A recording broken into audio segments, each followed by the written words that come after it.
Estamos de volta e agora falando aí sobre o Vasco, né? Vasco e Cruzeiro, o Vasco na luta aí desse rebaixamento, né? Que já era, né? Ainda continua, né? Como certo, porque é o último colocado, tem que vencer hoje, torcer, né? Para a equipe, né? Que está logo à frente não vencer, para sair da lanterna, né? Primeiro e depois começar, né? Passo a passo, só que o tempo vai diminuindo, né? Hoje é a 26ª rodada e são, né, apenas 12 rodadas aí para o fim do campeonato. Esse que é o principal problema do Vasco, demorou a reagir, vamos dizer assim, e tem um compromisso dificílimo aí hoje contra o Cruzeiro, né não, Nicos? Ô Juliano, me pararam na rua hoje falando assim, você falou que o Vasco já está rebaixado na 26ª rodada. Falei, é bem possível, eu usei bem um termo, porque na 26ª rodada tivemos um fato inédito, o time está a ser rebaixado. O Vasco conseguiu 2 vitórias. Se ele não conseguisse as 2 vitórias, hoje nós podíamos cravar que ele estava rebaixado. São 6 pontos. Então ele chegou a 19 pontos e mesmo assim, a chance do Vasco ser rebaixado caiu de 99, né, para 92. Mas já é alguma coisa. Tem que ganhar o jogo de hoje.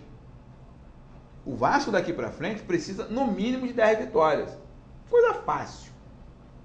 10 vitórias, 30 pontos. Tá safo.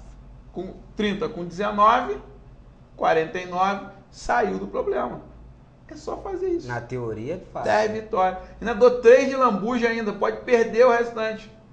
Eu ainda encontrei com um vascaíno na rua também entre essa semana, que falou pra mim exatamente o seguinte, quando ficou evidenciado, foi noticiado essa questão desse desembarque conturbadíssimo do Fluminense no Rio de Janeiro, depois da derrota pro Sport, que disse o seguinte, olha, agora a coisa vai resolver, porque nós demos uns pescotapa lá na cabeça do Rodrigo, foram 2 vitórias consecutivas, essa latada no Fred aí pode ser que reflita alguma coisa. Brincadeiras à parte, eu já disse que eu não vejo a coisa por essa ótica, e sou totalmente contra isso, mas eu acho que o que está sendo fundamental para o Vasco ainda alimentar alguma esperança, eu inclusive estou botando a minha cara na reta aqui para dizer que o Vasco continua rebaixado, aquela história toda, até para não me queimar, eu tenho que adotar um posicionamento, e diante das circunstâncias, da cronologia do campeonato, eu acho que não há tempo hábil para o Vasco, mas o torcedor do Vasco tem que alimentar essa esperança e tal.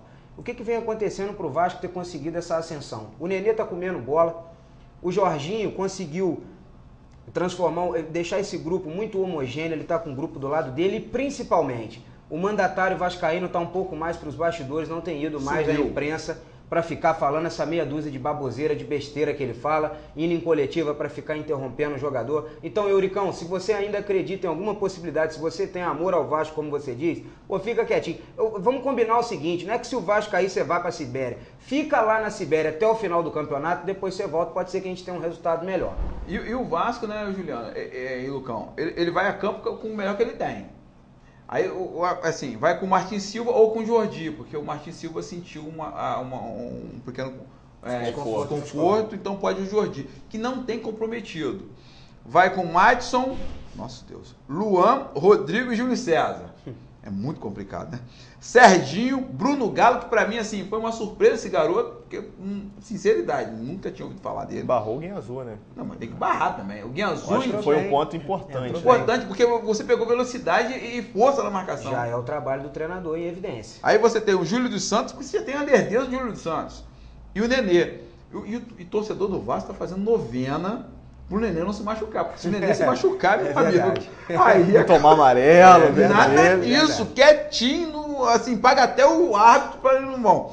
Rafael Silva e Leandrão, sendo que o Rafael Silva, ele pode pegar aí nos próximos dias até 6 jogos. Aquele dia vai pegar 2 e acabou. São 3, 4 mudanças, né, assim, pontuais que deu uma melhorada. Se a gente for colocar daquele Vasco que era, né, vinha sendo saco de pancada, perder de quanto? Né, um Vasco, hoje tem uma consistência. mesmo, né, nos últimos jogos, sem ser as 2 vitórias, que perdeu, já vinha, né, conseguindo fazer um jogo melhor, criar oportunidades. A entrada do Júlio César no lugar do Cristiano, que vivia um péssimo momento, a saída do Guianazul e a entrada do Bruno Galo. Renovando esse gás de meio de campo. E o ataque novo, com o Leandrão e o Rafael Silva. Leandrão que vem fazendo boas partidas, né? Tirou o Riasco, né, que não vinha apresentando nada, o Herrera, quase gol. O quase gol. Não, você com um ataque desse, ó, fiascos e quase gol, aí não time tem que como. precisa fazer gol, foi difícil. Aí não dá. Então, assim, mudou pontualmente. Só que né, a confiança do Vasco em 2 vitórias é muito boa. Não, tem que vencer. Só que você tem que pensar o seguinte também. Tu vai pegar um Cruzeiro agora. Se ele toma uma sapatada do Cruzeiro, o mundo desaba de novo. Não, e é um Cruzeiro, assim, totalmente inconstante, né? Um Cruzeiro que goleou o Figueirense por 5-1, perdeu para o Flamengo por 2-0 no Maracanã e depois fez um jogo duro, igual, empatou em 1-1 contra o Galo, que está lá na ponta da tabela, brigando pelo título. E um adversário como o Vasco, que precisa ir ao Mineirão e não pode mais não pode perder ponto, mas não, nenhum nesse campeonato é o Vasco. Inclusive, eu